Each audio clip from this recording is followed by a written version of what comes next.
Witam Państwa bardzo serdecznie. W moim dzisiejszym filmie opowiem Państwu o mordach politycznych w komunistycznej Polsce w czasach rządów generała Wojciecha Jaruzelskiego.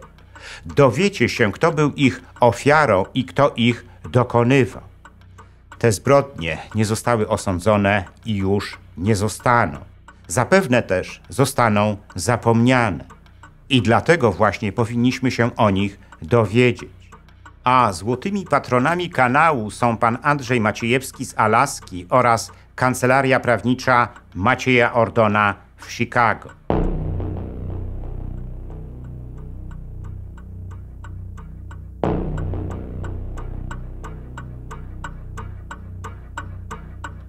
Było lato 1983 roku.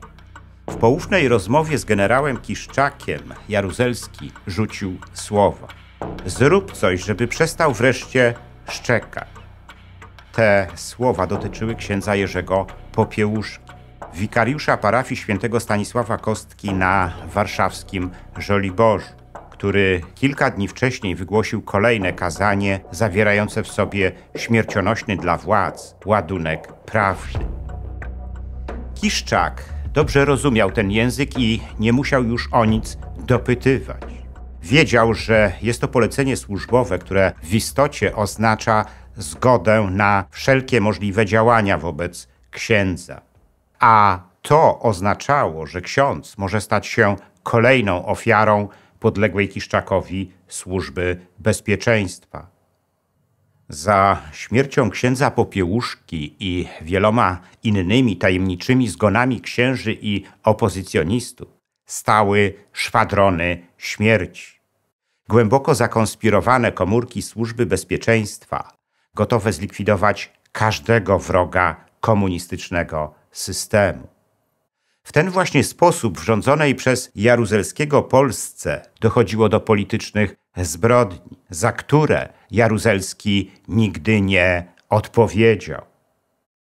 Pomysł likwidowania politycznych przeciwników nie był wcale nowy.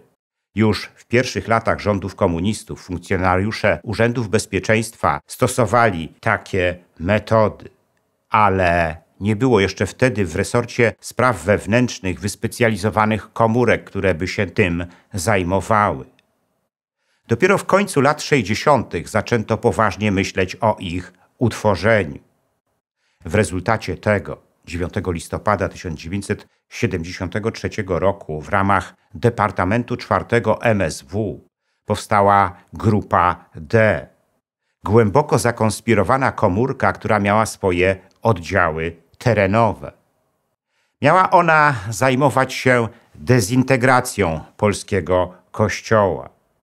Blisko współpracowała w tym zakresie z zarządem V KGB, który również odpowiadał za zwalczanie kościoła. Od początku swojego istnienia Grupa D podejmowała działania, w których chodziło o fizyczną likwidację danej osoby. Dokumentacja tych działań była niszczona na bieżąco. Prawdziwym chrztem bojowym Grupy D były strajki robotnicze, do jakich doszło w czerwcu 1976 roku w Radomiu i Ursusie, po których zaczęły powstawać organizacje opozycyjne z Komitetem Obrony Robotników i Ruchem Obrony Praw Człowieka i Obywatela na czele. Ich ofiarą był między innymi ksiądz Roman Kotlarz, proboszcz parafii w Pelagowie koło Radomia, który wcześniej wspierał strajkujących robotników Radomia.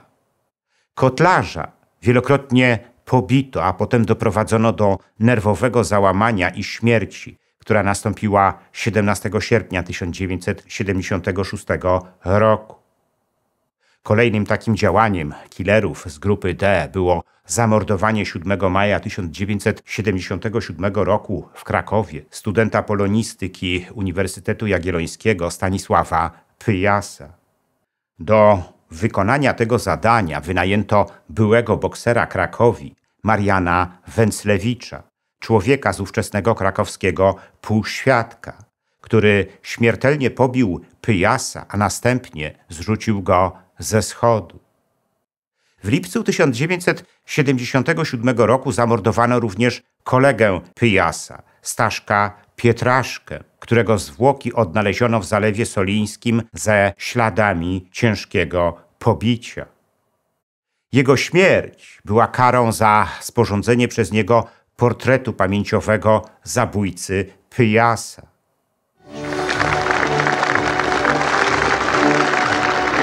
Na pewno się opłaciło, bo mamy wreszcie obok tych związków. Gdy w sierpniu 1980 roku powstała Solidarność, Grupa D jeszcze bardziej zintensyfikowała swoje działania.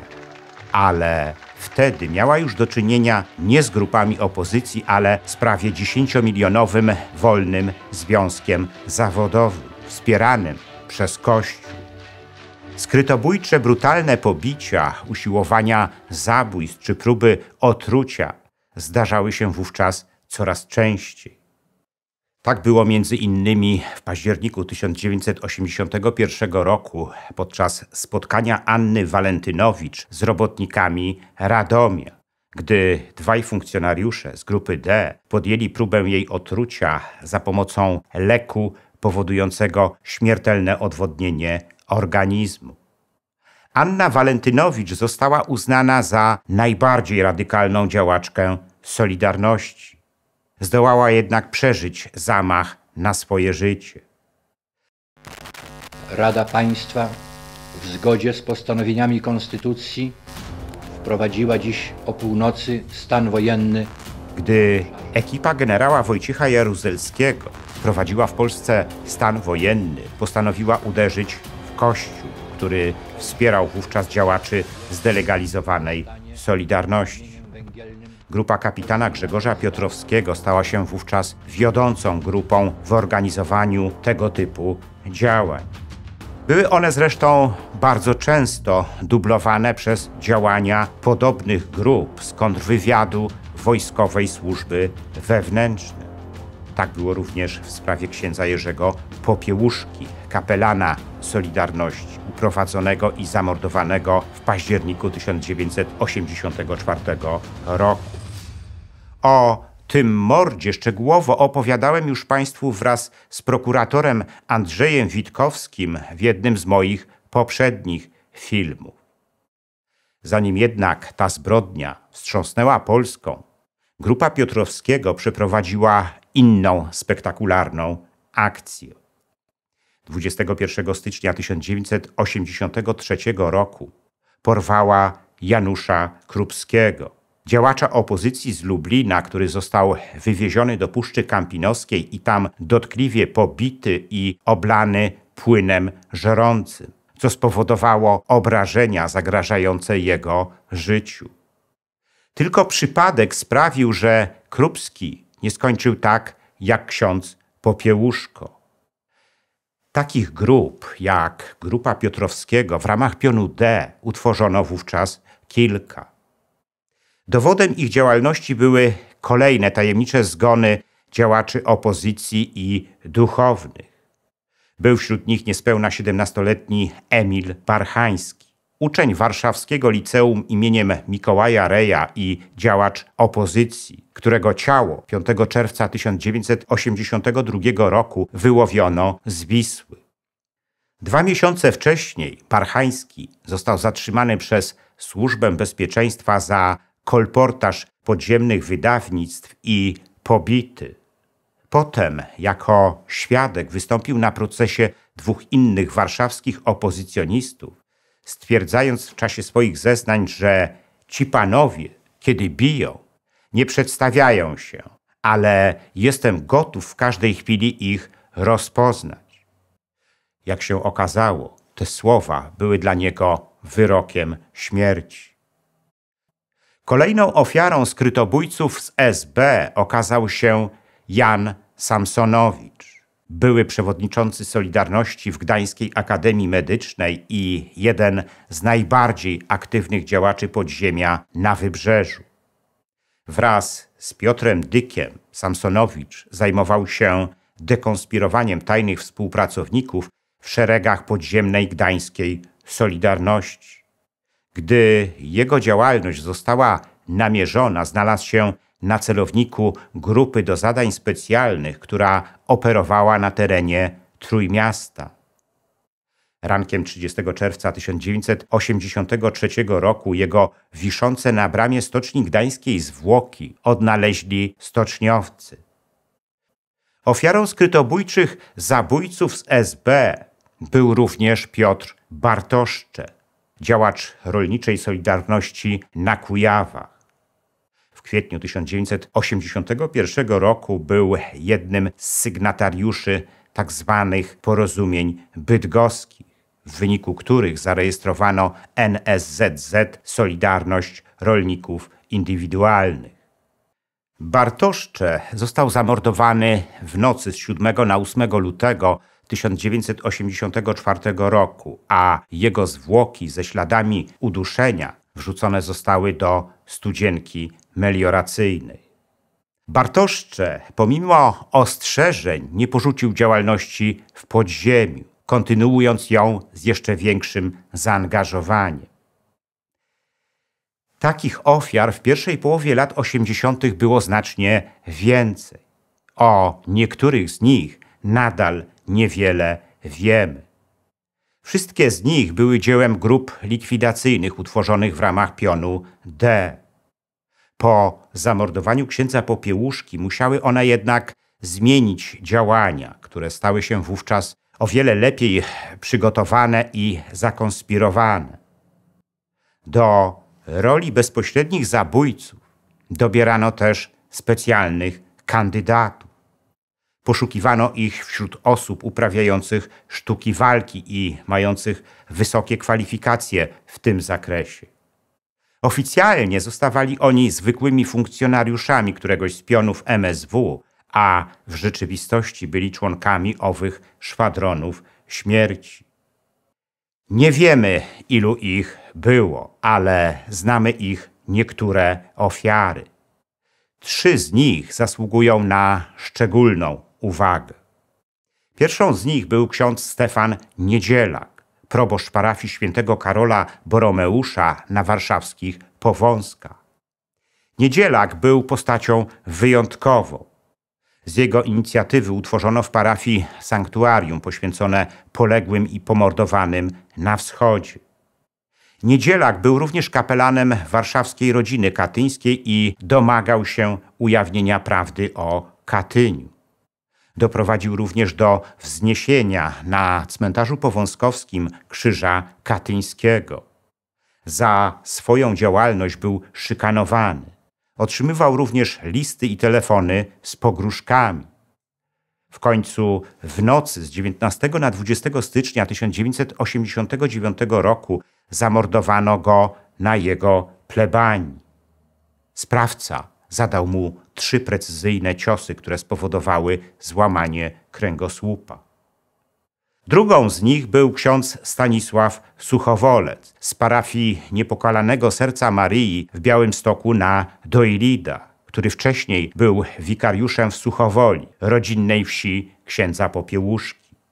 Suchowolec był kapelanem białostockiej Solidarności, głęboko zaangażowanym w podziemną działalność. 30 stycznia 1989 roku jego martwe zwłoki odnalezione zostały na plebanii. Oficjalnie stwierdzono, że do jego śmierci doszło w wyniku zaczadzenia powstałego z niesprawnego pieca grzewczego i prokuratura umorzyła sprawę z powodu rzekomego braku znamion wskazujących na udział osób trzecich w zainicjowaniu pożaru. W rzeczywistości jego śmierć była wyrokiem za podziemną działalność, w którą był tak mocno zaangażowany. Trzecią z tych ofiar był ksiądz Sylwester Zych z parafii świętej Anny w Grodzisku Mazowieckim. Był zaangażowany w działalność opozycyjną od samego początku stanu wojennego. W 1982 roku oskarżono go o próbę obalenia siłą ustroju PRL i przynależność do organizacji zbrojnej. Miało to związek ze śmiercią sierżanta milicji Zdzisława Karosa. Zych, jak uznała prokuratura, miał rzekomo przechowywać pistolet, który należał do ofiary i w rezultacie tego skazano go na karę 6 lat więzienia. Po wyjściu z niego dalej działał w podziemiu. W nocy z 11 na 12 lipca 1989 roku jego zwłoki zostały znalezione na dworcu autobusowym w Krynicy Morskiej. Według prokuratury do tej śmierci doszło z powodu nadmiernego spożycia alkoholu. Zupełnie nie zauważono tego, że zanim wlano mu do ust alkohol, został ciężko pobity. Na ślady szwadronów śmierci, które dopuszczały się tych zbrodni, natrafiono w 1991 roku, gdy w Departamencie Prokuratury Ministerstwa Sprawiedliwości uruchomiono śledztwo w tej sprawie. Andrzej Witkowski, jeden z prokuratorów, który je prowadził, zebrał dowody wskazujące na istnienie w strukturach MSW organizacji przestępczej, w skład której wchodziły osoby z najwyższego kierownictwa resortu spraw wewnętrznych. Grupa ta, jak ustalił Witkowski, miała inspirować, a następnie kierować wykonaniem wielu zbrodni i przestępstw przeciwko księżom i działaczom opozycji. Zabójstwo księdza Jerzego Popiełuszki było najcięższym z nich. Tyle tylko, że gdy Witkowski postanowił przedstawić zarzuty w tej sprawie generałowi Kiszczakowi, został odsunięty od śledztwa. Gdy powstał Instytut Pamięci Narodowej, to śledztwo zostało wznowione. Witkowski, tym razem już jako prokurator Instytutu, dokonał kolejnych ważnych ustaleń w tej sprawie. Jednym z nich było zidentyfikowanie pana R., sprawcy zabójstwa księdza Niedzielaka, który był wtedy nadkomisarzem w warszawskiej policji. W 1988 roku został przyjęty do Stołecznego Urzędu Spraw Wewnętrznych. Posiadając pierwszego dana w karate, został zawodowym killerem w jednym z takich szwadronów śmierci. Co ciekawe, prezydent Aleksander Kwaśniewski w 1999 roku odznaczył go Krzyżem Zasługi za ratowanie życia ludzkiego. Gdy Witkowski zamierzał go aresztować, został ponownie odsunięty od śledztwa. Dzisiaj pan R. jest spokojnym warszawskim emerytem. Nikt już się nie dowie, że w czasach Jaruzelskiego był członkiem jednego ze szwadronów śmierci.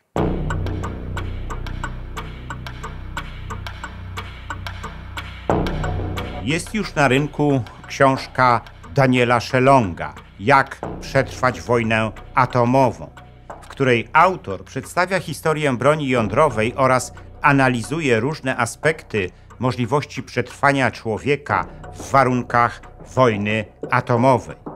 Autor dostarcza nam najważniejszych instrukcji, które mogą okazać się kluczowe dla zachowania przez nas życia i zdrowia, gdy dojdzie do ziszczenia się tego ekstremalnego scenariusza. Nasze filmy nagrywamy ze sporym wyprzedzeniem. Aby lepiej odpowiadać na wasze oczekiwania, teraz zapowiedzi kolejnej zakazanej historii zamieszczamy tylko w opisie pod bieżącym filmem.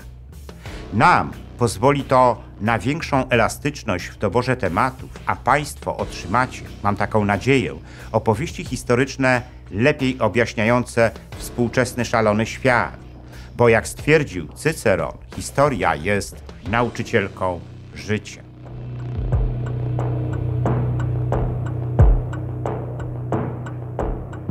Dziękuję za liczne komentarze moich filmów i wpłaty. W sposób szczególny chciałbym podziękować złotym patronom, którymi są pan Andrzej Maciejewski z Alaski oraz kancelaria prawnicza Macieja Ordona w Chicago, a także srebrnym patronom, wśród których są panowie Dariusz Kwoka, Michał Rychwalski, Dariusz Wietrzykowski, Arkadiusz Strykowski, Wojciech Trojan, Andrzej Brzezina, Piotr Jaskiernia oraz Kongres Polonii Kanadyjskiej z okręgu Toronto i Stowarzyszenie Nasza Polonia z Australii. Zachęcam wszystkich do wspierania mojego kanału, co pozwoli na jego dalszy rozwój. Teraz można to zrobić nie tylko przez Patronite. Szczególnie dla patronów zagranicznych przydatne są możliwości bezpośredniego wsparcia na YouTubie w formie jednorazowej wpłaty, klikając podziękuj, a także cyklicznych wpłat, klikając wesprzyj na dole ekranu. Wpłat można też dokonywać przez PayPal oraz bezpośrednio na moje konto, którego numer widzicie teraz na ekranie. Więcej informacji na temat wspierania kanału na różne sposoby znajdziecie w opisie pod filmem.